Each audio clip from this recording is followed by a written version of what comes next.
Good morning, folks. Back with another video. So I don't know if you guys have been following the Elon Musk debacle, where he's been trying to buy Twitter all summer. That started. That whole venture started with Elon having an exchange of tweets with the new CEO of Twitter. And he had come to find out that a large number of the so-called retweeters on Twitter were actually bots, and that Twitter has been manipulating, not only manipulating the users by uh, growing or creating the appearance that, say, a prominent Democrat has a lot of followers, and the things they say are retweeted, and that supposedly is a reflection of society's general belief or general reaction to things, especially news stories. Like a news story of somebody getting arrested or whatever, for example. Um, some left leaning news publication prints some bullshit article, and all of a sudden it's got a million retweets. And you think, well, society's really interested in this story, when in reality, it was bots that were doing it. It wasn't real people. Or, say, businesses getting bombarded by thousands of emails from Twitter, people outraged that a person they don't like works there, and come to find out those aren't people emailing to complain. Those were bots programmed to email and complain. And this not only manipulated the users of the platform, but the advertisers that were paying serious money to advertise on Twitter were paying a lot of money to advertise to bots. So not only were the users of the platform being misled, not getting the benefit they should out of the social media platform by news, information, and stories being artificially inflated, and things that would be important deflated, voted down by bots as well. But advertisers lost money in that as well. Not number one, how much more money would an advertiser had made if their ads reached a bunch of conservatives in addition to the Democrats it was reaching, right? So by suppressing conservative voices, using bots to artificially inflate or artificially deflate, that was also ripping off advertisers. And without getting too far off in the weeds of that part of it, the Hunter Biden laptop story was the topic that Elon and the CEO were debating at the time. And because there have been many studies done now that a lot of moderate Democrats would have probably not voted for Biden had they known about the Hunter Biden laptop story. Now, this isn't an opinion. These are studies that have been done, and there have been more than one, and they're easily found. You got Google, use it. But a lot of people would have not voted had they known what was revealed on that laptop, which was quid pro quo, money under the table, and a lot of other nefarious bullcrap that turned out to all be true, by the way.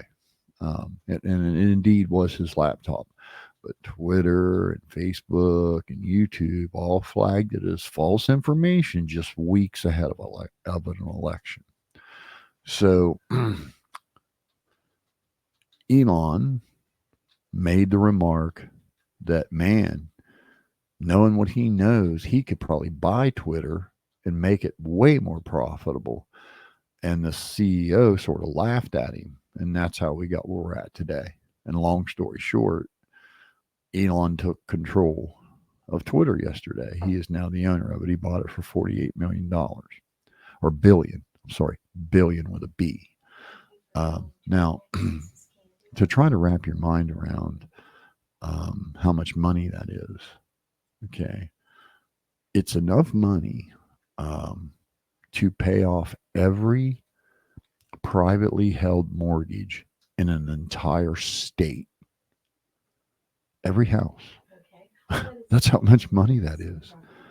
It's, a billion is 1,000 or yeah, it's 999.999 million plus one more million, right?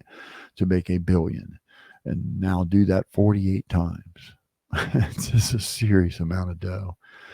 And, you talk about the ultimate gangster, Elon Musk, college dropout from South Africa, moved to the United States, and he is damn near a trillionaire and a very savvy businessman. And now Twitter, that has always been owned by shareholders, right, is now owned by a private person. And what Elon has said he is going to do is bring back a lot of the conservatives that were very wrongfully kicked off.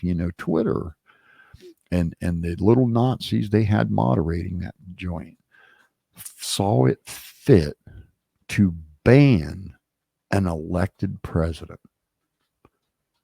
Now, Twitter is like considered the town square, so to speak, the digital town square.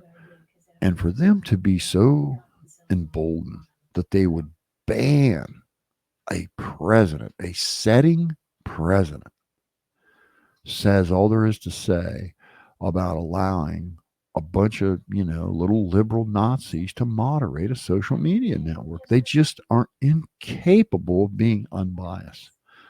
And I would argue a lot of it isn't even intentional. It's they live in a bubble and they're it's pumped in their head that that anyone that would vote differently than them is some kind of evil person not worthy of the oxygen on the earth.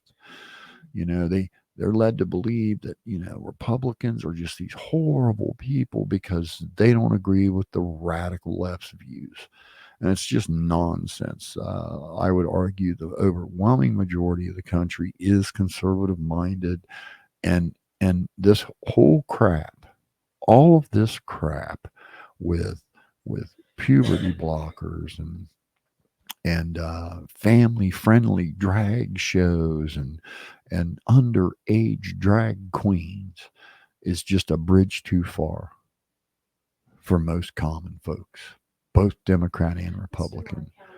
And the inflation that we see due to these stimulus checks that were handed out willy nilly to people that didn't need them.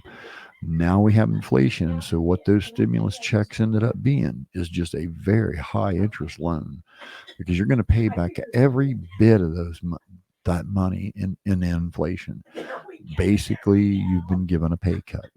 Okay, you make 17% less than what you made before, even if you're on disability, and you get a disability check once a month. You now have 17% less than what you had before. So you got a pay cut, and I know that's hard for some of you to understand, but that's what inflation is. Your money goes less. Your dollar is worth 17% less than what it was worth. In addition to that, add tripling the price of gasoline with the stroke of a pen.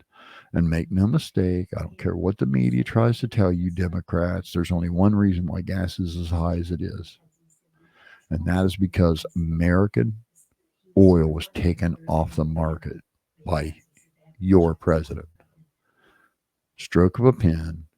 It was an act of spite to undo what Trump had done. There was no need to rush to do any of that. Let's even give you the arguments that somehow it would help the environment, which is just absurd. But let's just say that that was the case. What was the big? It wasn't on fire and it wasn't burning, right?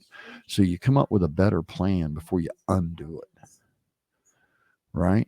Because now a working class family, a husband and wife that both commute to work, have suffered a massive pay cut, going from $1.50 a gallon gas through the whole pandemic. Trump had gas at $1.50 a gallon average. something we had never seen before. And with the stroke of a pen, Joe Biden undid that, and it was for nothing more than spite. And what a horrible thing to do to working class people, both Democrat and Republican. But to get back to the point, Elon is now taking over Twitter. He's going to let these conservative voices come back. He's going to no longer, his position is simple. If it's legal in real life, it's legal on Twitter. If it's a crime in real life, it's a crime on Twitter. Very simple terms of service right there. That's the way that every social network should be. If it's you can say it legally, standing in a restaurant or standing on the sidewalk, then you ought to be able to say it legally on Facebook, Twitter, or YouTube, or whatever, right? And if you want to have an opinion about a news story, you ought to be allowed to have it, even if it's one the Democrats disagree with.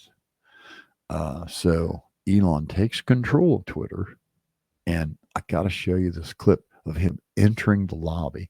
Now, understand, just days before the deal was finalized, finally, uh, the employees at Twitter all wrote this like list of demands to Elon. And Elon knows that a large portion of these people are unnecessary. They're soaking up salaries, right? You can operate the business without them. Elon is known for running lean, clean machines, right? No fat, no pork. He keeps it lean. And that's the reason why he's so successful. That's the reason why, he's under 40 years old and he's a freaking darn near trillionaire. Uh, he plans on laying off 50 to 70% of Twitter staff that he feels is unnecessary. One, they're running bots, they're censoring conservatives, all this. They're just not needed. And he's going to do away with all the bots, do away with 50% of the little Nazis out there censoring everybody, and let freedom of speech live. Okay, and if a story's popular, it'll be popular, and if it's unpopular, it'll be unpopular naturally, organically, not induced by bots and bullshit. So advertisers will get a fair shake for their money, and you'll be able to go to Twitter and get a fair idea of how society is viewing things and what's outrageous to the general public and what isn't. And so this is a video now. So Elon's response to all these whining employees was, "I don't care about your demands. We're going to run the place the way I want to run it. I'm your boss now, and what I say goes." So here he is.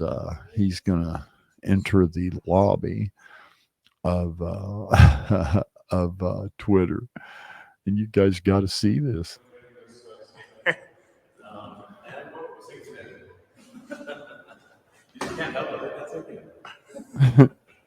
The day is here. The time is now. That's right. Elon Musk literally just walked into Twitter headquarters in a sink. He was carrying a sink.